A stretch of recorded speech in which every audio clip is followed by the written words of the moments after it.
జగిత్యాల పట్టణ 7 వార్డులో special intensive revision programme సరళిని అధికారులు ప్రజాప్రతినిధులతో కలిసి పరిశీలించిన ఎమ్మెల్యే డా. సంజయ్ కుమార్ మాట్లాడుతూ ప్రతి ఒక్కరూ వారి ఓటు ఉండేలా శ్రద్ధ వహించాలి. ప్రజాప్రతినిధులు, నాయకులు, అధికారులు వార్డులో ఎస్ఐఆర్ కార్యక్రమంపై అవగాహన చేపట్టాలి. అర్హులైన ప్రతి కుటుంబం సర్వేలో నమోదు అయ్యేలా చర్యలు తీసుకోవాలి. లోకల్, నాన్ లోకల్ ఓటర్లను త్వరగా గుర్తించాలి. నిర్దేశిత గడువు ముందే పూర్తి చేయడానికి బిఎల్ఏ, బిఎల్ఓలు కార్యాచరణ చేపట్టాలి అని అన్నారు.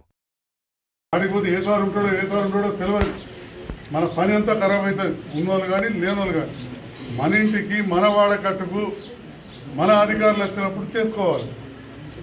అయితే దీంట్లో కూడా మళ్ళీ కొందరు అనుకుంటారు, ఇంకా 12 రోజులు ఉన్నారు కదా, 13 రోజులు అనుకుంటే చెప్తారు. మరి 13 రోజులు ఉంటే 10 రోజులు 83% అయిపోయింది. 183 అయిపోయింది. 15 మందే మిగిలిన 100కి. వాళ్ళు ఎందుకు చేసుకున్నట్టు ఆలోచన చేయదు, చేసుకోవాలి. టైం మీద అయితే కంప్యూటర్ పనిచేయదు, లేకపోతే ఇంకేదో ప్రాబ్లం అవుతుంది, పేరెక్కది, మీరు బాధపడతారు. మీరు పేదవాళ్ళం కాబట్టి తీసేసింది అంటారు. ఇలా పేద ధనిక లేదు, ధనికులు కూడా కొందరు వస్తలేరు, చదువు వచ్చిన వాళ్ళు వస్తలేరు. నా కొడుకు అమెరికాలో ఉన్నాడు, వాటికనే కూర్చుంటారు. అమెరికాలో ఉన్నా కానీ, సౌదీలో ఉన్నా కానీ, లేబర్ పనికి సౌదీ పోయినా, దుబాయ్ పోయినా, ముంబై పోయినా, ముంబైలో ఉన్నట్టు వాళ్ళ రిలేషన్స్ అంటే బంధువులు వాళ్ళు రాయించాలి. రాయించినప్పుడు ఆ పేర్లు ఎక్కుతాయి.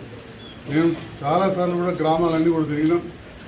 పట్టణంలో ఈరోజు నందయ్య గారు, చైర్మన్ గారు, కౌన్సిలర్స్, తహసీల్దార్ గారు అందరం కూడా గుట్టాలకాలను వచ్చాం. ఇక్కడ నుంచి బీకేబీ ఫంక్షన్ హాల్లో అక్కడ చూసుకొని మళ్ళీ 9వ వార్డు కూడా వెళ్తాం.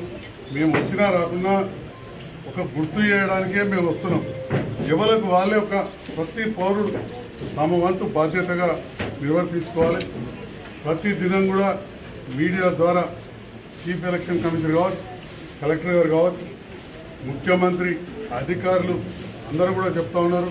మా పాత్రికేయ మిత్రులు కూడా మేము ఇలాంటి ప్రోగ్రాం చేసి చెప్పినప్పుడు ప్రసారం కూడా చేస్తున్నారు. వారందరూ కూడా ధన్యవాదాలు. Thank you.